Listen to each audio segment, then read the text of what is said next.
Hello. Welcome back to our podcast. Indeed, welcome back. Today we were thinking about reading some stories to you. Mm-hmm. Some real and true stories, Yes. apparently. Freaky, creepy, terrifying stories. Scary business. Yes. I'll just start immediately, actually. Yes, indeed. I've had several dreams similar to what I am posting. I've been a caver in Florida for about 13 years, since I was about 6.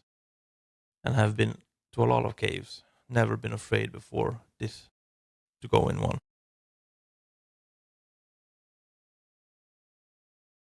When I was about 7 or 8 years old, I started having this recurring dream. I would have it at least twice a year, always the same, even though I would realize I was dreaming after the first few iterations. I would fall asleep and dream of being in a cave and going into this little hole in the bottom. Inside, I would see a 10 to 15 foot long corridor about 2 to 4 feet high. At the end, it would always turn left. And I always saw a bent red stop sign at the end. Like someone ripped off the top 2 feet and tossed it in. But I would always follow the corridor. I would turn and walk past the sign, despite being scared.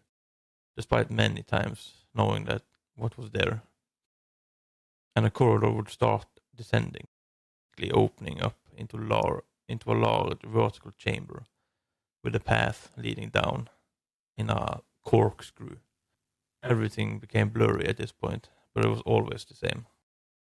I saw trash scattered on walls. I saw the pit leading down to a curved floor. I saw things undefined, animals or people or something else at the bottom. And I saw my family, each with one of the things, being tortured and killed. Every time.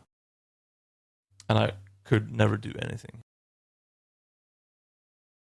After I saw that, I would be stuck for a few seconds until I felt more than saw everything turn and look at me. And I would wake up. Not like a normal dream where you just drift to consciousness or a nightmare where you bolt up in fear. But like something pushed me out, like I wasn't supposed to be there. So I had this dream multiple times a year until I turned 15. I did tell a friend about the dream before what happens next. My father decided to take us to some caves we never had been before, one of which was Dog Drop.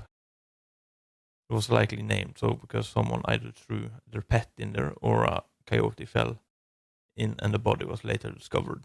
Dog Drop had a roughly 30-foot rappel straight down to enter. And I went down with my brother while my father waited up at the top. There was a hole in the ground. I started to feel uneasy through it, though I didn't know why. So I followed my brother into the hole. I felt worse as I moved down. And when I looked up, I saw the same corridor, the same turn, the same wall, and the same bottles at the corner. And I instantly was hit with this overwhelming sense of nausea and fear and being watched, and everything was screaming at me to leave. I froze. I must have made some noise because my brother turned around and asked what was wrong. I managed to say I wanted to leave now and climb out as quickly as I could, followed immediately by my brother. We packed up and left, never gone back and never will. Haven't told anyone what actually happened. Just said I wasn't feeling well, and I forgot pretty quickly. The thing that really makes it creepy for me is I have never had the dream again. Year after year, I would have it consistently, but it just stopped after that. But I still remember it all, and I still feel afraid, almost an external fear when I think about it.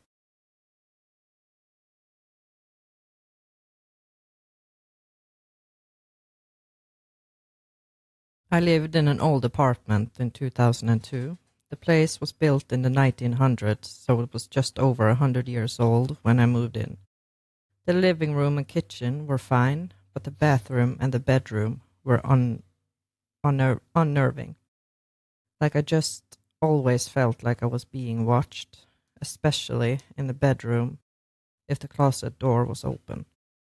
Those unnerving feelings just became moderately uncomfortable as I settled in. I felt safe in the bedroom, but only if the door was locked.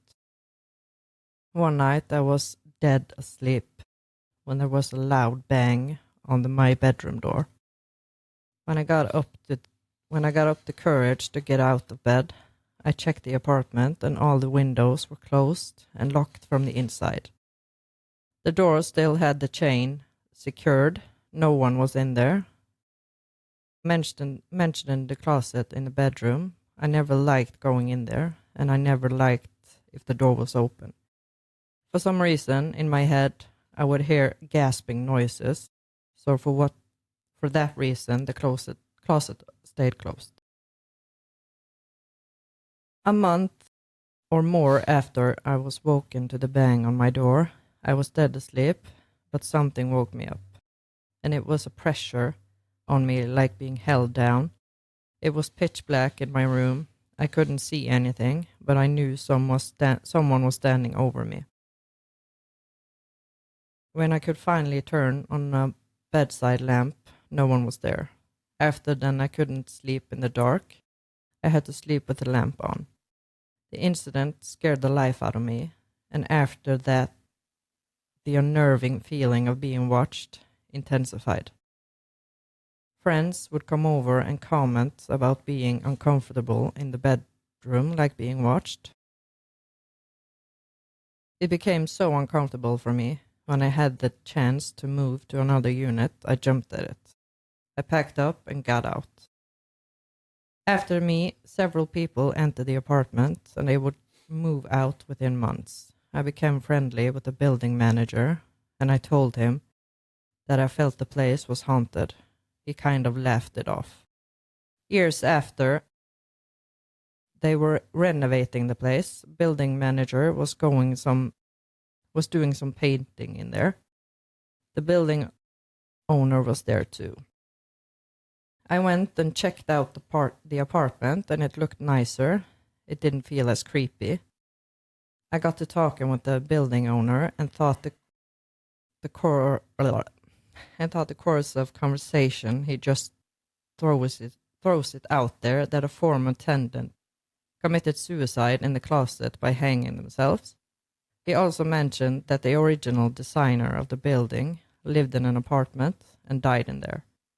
I wasn't mad when I heard that, but I felt validated. Excuse you. That's not good. No. But I mean, there's a reason why you never should go caving. Okay. It is indeed. It's fucking dangerous. I would never do it. I've seen they're going in like tiny holes like this. Yes. Just squeeze through. What about claustrophobia? Yeah. I would die in there. Well, you can't have claustrophobia if you're gonna go into caving. Yeah, that's for sure. Yeah.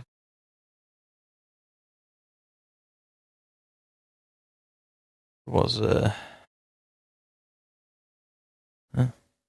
two quick stories, you know. Yes. Sorry about the reading. Yeah.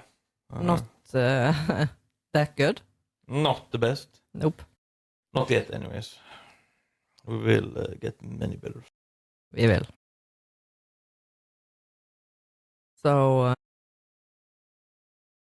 it's kind of weird that they didn't inform her that people died in there or other people that moved in.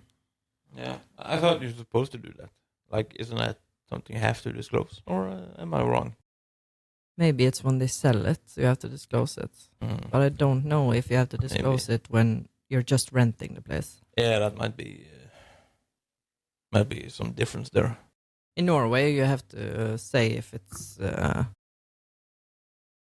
don't know what it's called in English, but if someone dies in the house, you have to tell the buyer or the potential buyers. I think I don't think it's the same in America, but I could be wrong. I don't know. Comment down below if you know. Yeah, because we don't live there, so. We don't. Anyways, thank you for listening. Yes.